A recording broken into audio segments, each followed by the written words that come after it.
तर नमस्कार. काल परवाच बिहार इलेक्शनचा निकाल जाहीर झाला. अपेक्षेप्रमाणे तिथे परत एकदा BJP आणि जनता दल मिळून त्यांनी जवळपास 202 सीटांवर विजय मिळवला आणि अपेक्षेप्रमाणे पुन्हा एकदा बिहारमध्ये नितीश कुमार आपलं सरकार स्थापन करतील. भले त्यांचे जे काही आमदार असतील ते BJPच्या संख्येपेक्षा थोडेसे कमी आहेत, पण जर तिथं नितीश कुमारला CM बनवलं नाही तर केंद्रात मोदी साहेबांना थोडासा धोका असू शकतो. त्याच्यामुळे CM नितीश कुमार जनता दलाचे CM असतील. तर ज्याप्रमाणे मागच्या वेळेस महाराष्ट्रामध्ये लाडकी बहीण योजनेचा गव्हर्नमेंटने फायदा करून घेतला, महिलांना पैसे देऊन वाटून, जे इलेक्शनमध्ये प्रत्येक पार्टी करते पैसे वाटतेच, पण हे थोडंसं लिगली पद्धतीने करून ती योजना आणून महिलांच्या खात्यामध्ये 1500 पहिले 3000 रुपये टाकले, मग 1500 रुपये टाकले. एक महिलांची एक वोट बँक तयार करून घेतली त्यांनी. त्याचा फायदा महाराष्ट्र इलेक्शनमध्ये मागच्या वेळेस मोठ्या प्रमाणात गव्हर्नमेंटला झाला.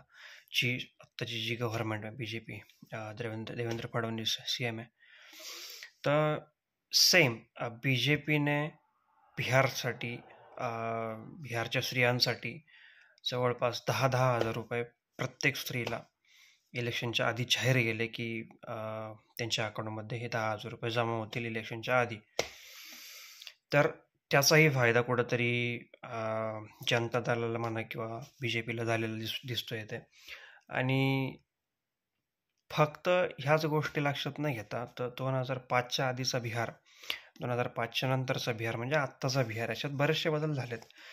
नितीश कुमारांनी जवळपास तुम्ही जेवढा माझा अभ्यास आहे त्यानुसार तिथं स्त्रियांसाठी कामं केलेत.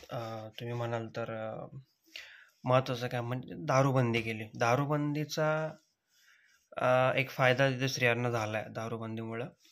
परत महिलांसाठी, मुलींसाठी नितीश कुमारच्या सरकारने एक सायकल वाटप योजना होती ती आणली होती. त्या बऱ्याचशा स्त्रियांना त्यांनी सायकल वाटप केलं होतं. तिथे कुठंतरी त्यांची एक वोट बँक तयार झाली. आणि त्याच्यानंतर अजून एक म्हणजे सुरक्षा. 2005च्या आधी तुम्ही जर बघितलं तर बऱ्याच ठिकाणी असे बाहुबली तयार झाले होते, गुंडाराज आपण म्हणू शकतो बिहारला. तर ते आत्ताच्या 2025मध्ये कुठंतरी कायदा सुव्यवस्था त्यांनी कंट्रोलमध्ये ठेवली बिहारची. तर तो पण एक फायदा कुठंतरी नितीश कुमारला झालेला दिसतो इथे. तर ओव्हरऑल फक्त वोट चोरी म्हणा किंवा अजून कोणीतरी काहीतरी वेगळे नेरेटिव्ह पसरवत आहे, ह्या सगळ्यांकडे दुर्लक्ष केलं तर कुठंतरी गव्हर्नमेंटचा प्लस पॉईंट पण आपल्याला दिसतोय. ज्या ठिकाणी आपण हे सगळे मुद्दे डिस्कस केले याच्यावर, पण इन शॉर्ट असं वाटतंय की कुठंतरी गव्हर्नमेंट पण त्यांच्या सत्तेचा गैरवापर करते इलेक्शन जिंकण्यासाठी. जे कोणी असं ते काँग्रेस बी असं त्यांनी केलंच असतं. तर धन्यवाद.